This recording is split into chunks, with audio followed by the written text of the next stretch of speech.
exhibits, I felt the need to show you the vendors because yes, we love to sew together. Quilters love to come together in forms of our guilds and our bees and whatnot, and we just love to express ourselves.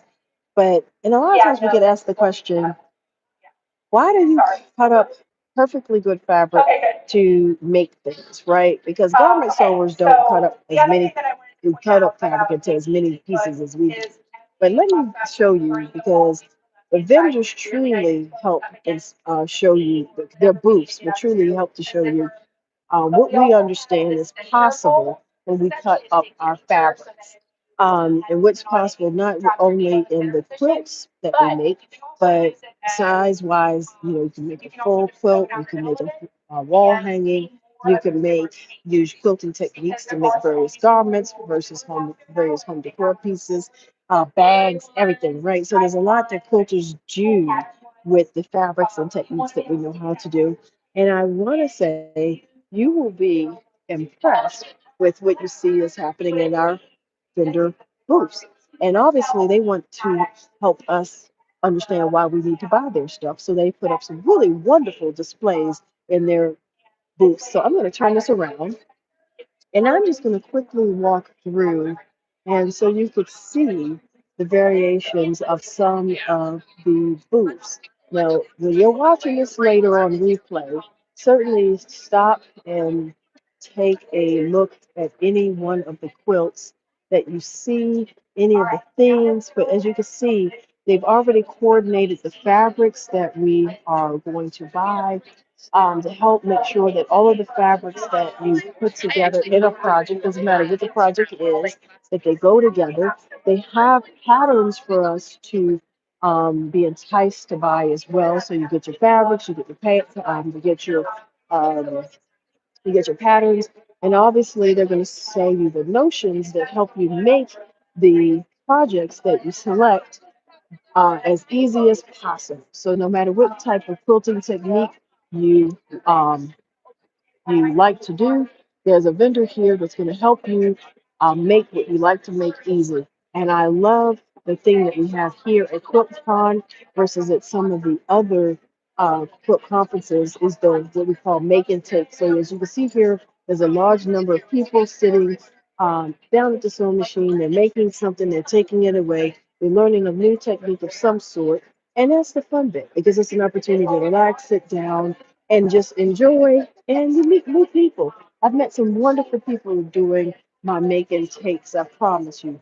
Look at all of that wonderful. So this is a paper piecing booth, a booth that centered around paper piecing. So a lot of times when you see me doing my English paper piecing, this is what I've done. I've bought some of them. I've definitely have come back because I see some shapes I need.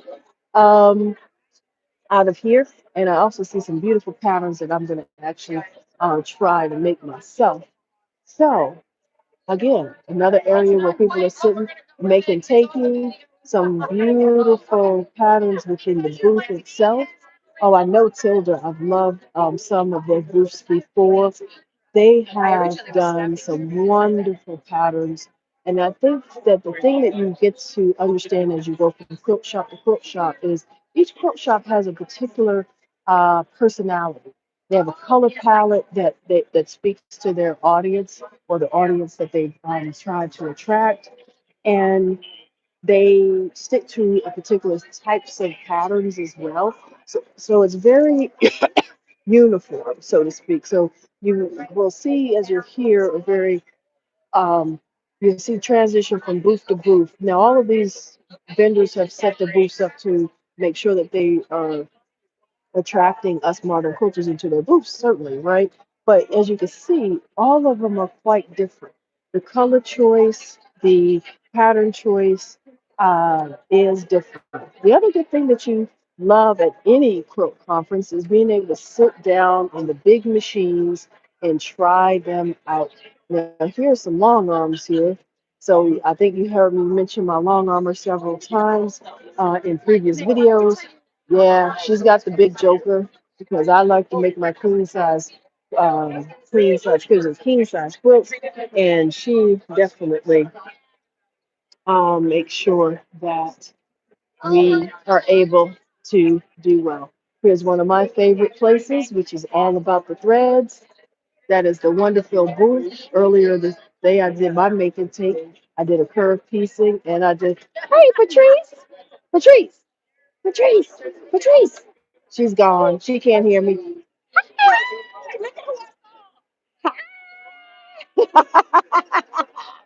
That's the other good part is you walk around with your and you see friends. Not only do you make new friends, but you see old friends as well. Now, let me stop here because I have been talking about how each booth has a color palette, a distinction, and you see how Lemon Quilts is basically set up, I'd say, darker quilts than some of the others. So the colors are just as vibrant, but look how they've used black in their quilting a little bit more in the navy, more than what we've seen in some of the other booths. So again, they've done that intentionally, and they want to catch your eye on something like that. So those darker quilts have an Amish quilt feel. And then see, you have here the Bernatech has put up a lot of their light and airy type quilts. There's Bernina with some long arms. Again, wonderful salespeople. They've got it on both sides. Also, they've got machines. Oh, there's got that iron as well. I've been looking at that iron. Again, you can come hear about all the wonderfulnesses about each of the machines, and then decide what you like. Now, look at all the folks. I tell you, look at all the folks all the way around, front and back. That's just all of the folks that are here at the moment. Y'all know I'm a genomic girl, so that's one of my favorite booths right there, naturally. Let me see. I've got a number of friends who've done that exploding heart quilt pattern over there. Look at that fantasticness on the Cape Facet. So that obviously this booth sells a lot of Cape Facets because I've got a quilt that's up there. Oh, look at that. And oh, look at that. I love it. Oh, long armors. I love it. The long armors quilting guild. And let's see what else we got. Ooh, all harbor quilts. Ooh, again, a booth that has highlighted a lot of K facet fabrics. So you know as soon as you come in, you're gonna see, you're gonna be able to buy all things K. Look at how, let me zoom in for a second. Look how they've placed my applique, the quilt, they've applicated on the flowers from the K facet. I've used that technique on one of my quilts because I definitely love the flowers. Oh, yeah, I gotcha. Um, they have used the wonderful flowers of Cave uh, in that applique, and that really stands. They really stand out against in that black and white. And I'm so sorry about the interruption, but I had to say hello. And just look how they have chosen.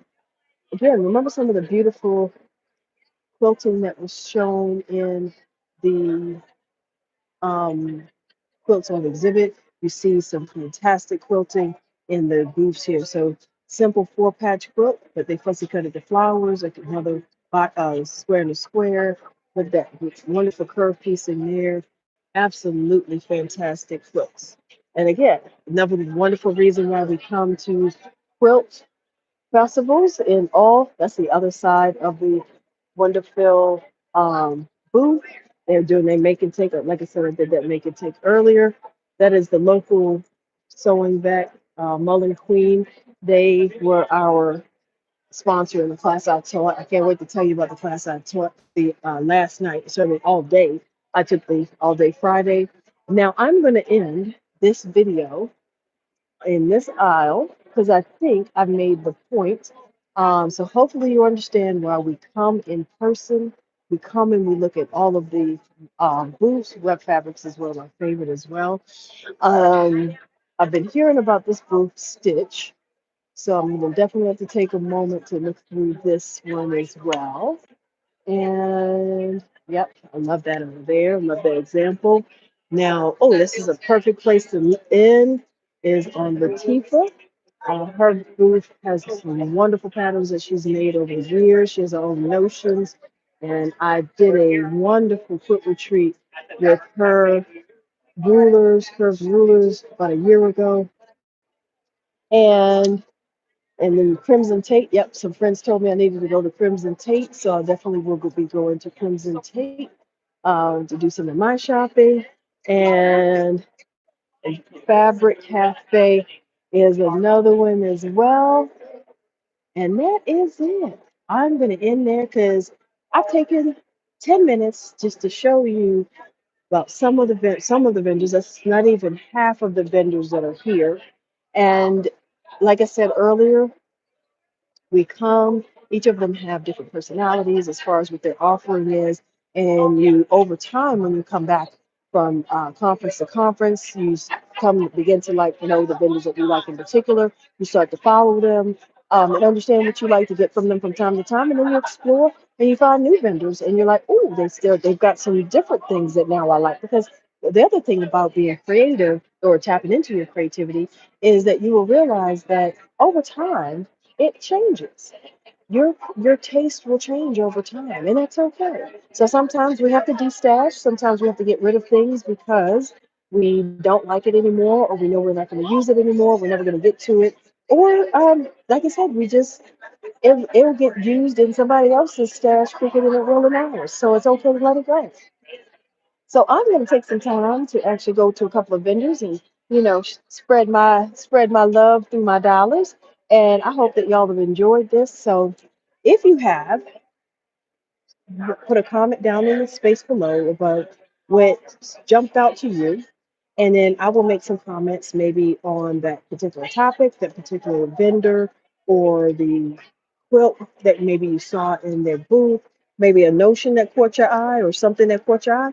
Let me know. Let me know what inspired you.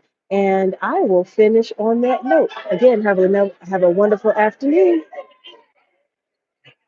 Wrong button.